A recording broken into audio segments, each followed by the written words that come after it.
Your stories don't define you. How you tell them will. Hi, I'm Sarah Elkins, your host and Chief Storymaker of Elkins Consulting. Many of my clients reach out to me because they're in transition. Their children are hitting milestone ages. They want more from their work. They're hitting a big number birthday. And they want to develop clarity about their natural strengths, what their next adventure might look like. In this series, you'll hear me ask my guests questions to dig deeply into the stories that shaped their lives, stories that uncover patterns and may unveil insights into dissatisfaction, and also where their strengths lie and where they found and continue to find joy. This podcast's intention is to have listeners think of their own related stories and how they tell them, discovering the internal messages that are limiting their success, and discovering how to shift their stories so they become positive life lessons to move them forward. If you're curious about what it would be like to work with me, visit elkinsconsulting.com and schedule a one-time 90-minute StrengthsFinder session. Episode 229. Uncommon Storytelling Tip number 5. 3 ways to tell a story of struggle without creating a villain. Making someone out as the bad guy doesn't always make you look like a good guy. I knew she'd make a great addition to our team. She had the skills and experience and a good reputation in town. Twice during her interview, her stories about past positions started like this. My boss was a horrible micromanager and I just couldn't get the work done because they were constantly looking over my shoulder. In both of her stories, she was so derogatory about her former bosses that it made me uncomfortable. It's not that I didn't believe her. One of them was known to me, and her perspective of him was shared by other people who had worked with him. It was the way she told the stories that made me uncomfortable. She didn't seem to have a sense of where she might have contributed to the conflict, and she had no consideration about whether I knew him or if her comments were going to get back to him. We live in a small town, and even in bigger cities, you never know who knows each other.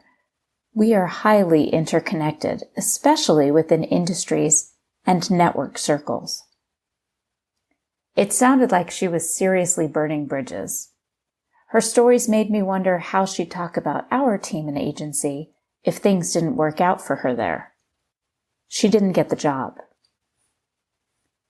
Many years ago when I was on a date, the guy I was having dinner with told me story after story about his ex-girlfriend.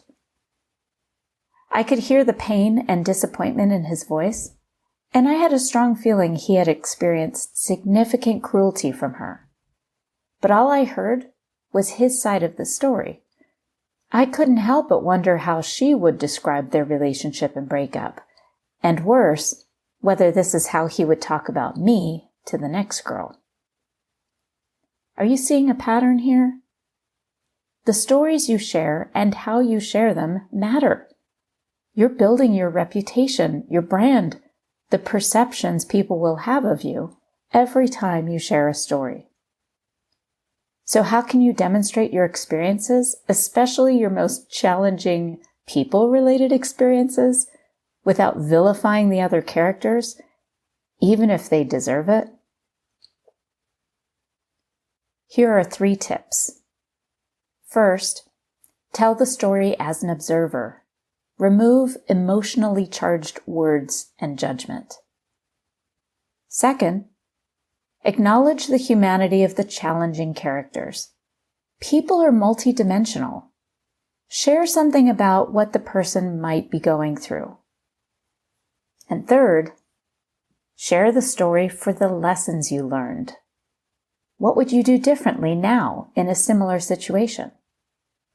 When I was 18 and struggling with a boss, my mom said, "Sarah, work through this or you'll have the experience again. This is just another trial in your life and it'll come back over and over until you learn the necessary lesson." I've had my share of abusive bosses, believe me. They've been the ones who provided the majority of my most painful life lessons, providing fodder for some really important, pivotal stories that I've shared over time to help me process them and to guide others to making better choices than I did. It took once for me to realize how dangerous it can be to share these stories without intention. Intention in how I want to be perceived, and intention in why I'm sharing the stories. The last time I had an abusive boss was the worst one. She's smart, driven, and a great visionary. She also had a lot of shit going on at home, and she was taking out her insecurities there on me at work. After 6 months, I started looking for a new job, and after a year, I was feeling desperate. My confidence hit an all-time low, and I found myself talking badly about her behind her back. I was sinking into exactly the kind of person I couldn't stand, and I really didn't like myself. I did something really hard for me. I reached out for help. I asked a few people that I thought would make great mentors to sit with me and guide me. After sitting with one through a lunch conversation about my predicament, he said 2 things that changed my life. Sarah, whatever jobs you apply for next, make sure the words special projects are somewhere in the title or job description. I have to say he was right, and I was absolutely shocked that he knew me so well. The second thing, Sarah, this isn't the first time you've had a boss like this. Remember, wherever you go, there you are, right? Ouch. He shared these comments in kindness and generosity, not as criticism or judgment. But he was basically telling me that I might be part of the problem, or at least that's how I heard it. The reality is that we're always at least a small part of a problem. And if we're seeing a pattern, multiple experiences like this where almost every boss we talk about was awful, or every best friend turned on us eventually, it's definitely time to look in the mirror. Now when I tell a story about that particular job, I focus more on a specific incident and the lesson I learned from it, rather than sharing the broad strokes of how I was mistreated. Here's an example. At a recent StrengthsFinder workshop, I shared this story.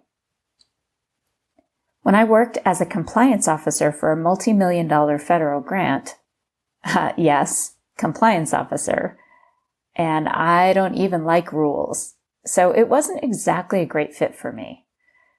I had decided that with the right support and resources, I could do anything for the grant term of about 2 years, so I took the opportunity.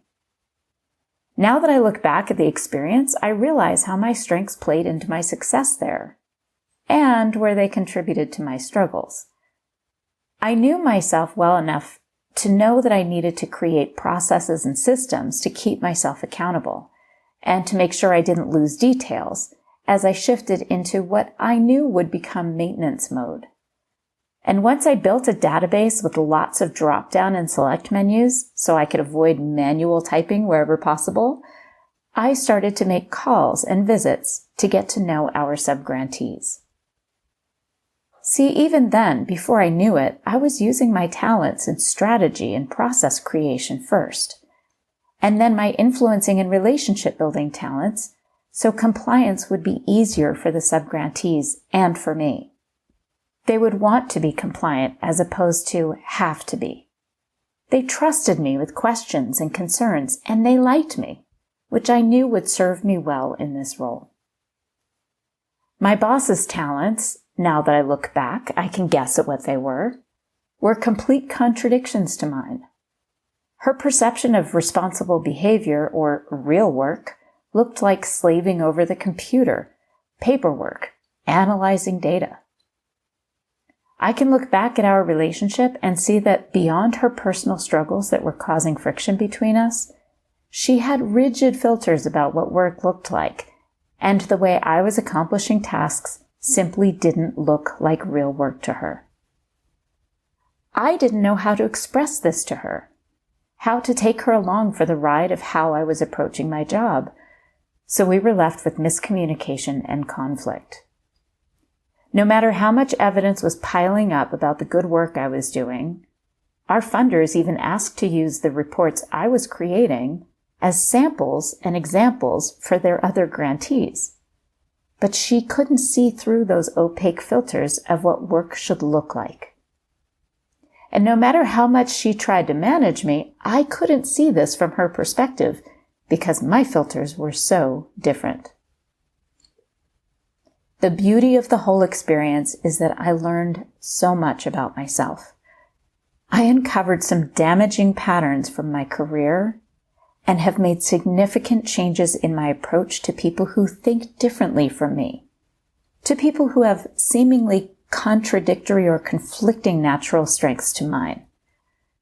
And the next time I came across a similar situation, I knew the language to use to avoid the same situation with miscommunication and anger. See how that story worked? Notice how I take some of the responsibility for the circumstances, acknowledging that we're both human and she was going through some stuff in her life. And still, I talked about learning lessons without sounding like a victim. Think about how the reframing of this story can have impact in how I see my own role in it. When I share it this way, I can see how intentional I can be about how I want my audience to perceive me as compassionate, resilient, and competent. I have to remind myself about this every day with stories that I share. And one thing that helps me reframe is to consider, what would my kids or my clients think if they heard this story? Am I modeling what I want to see? As for those other struggles without a bad guy, circumstances that have nothing to do with blame, you can reframe those too, to avoid sharing the story from the perspective of a victim. Sparking empathy and compassion in others through a story is great, but generating pity and sympathy are not going to have the impact or inspiration you intend to bring out in your audience. And you're even more unlikely to be left feeling powerful and resilient. That storytelling tip will come later. If you're curious about getting clear about your values and motivation, and maybe developing clarity around a transition you're experiencing, check out my new Discovering Clarity course. You can find more information on my website at elkinsconsulting.com. Thanks for listening. Stay tuned for storytelling tip number 6, coming soon. Thank you.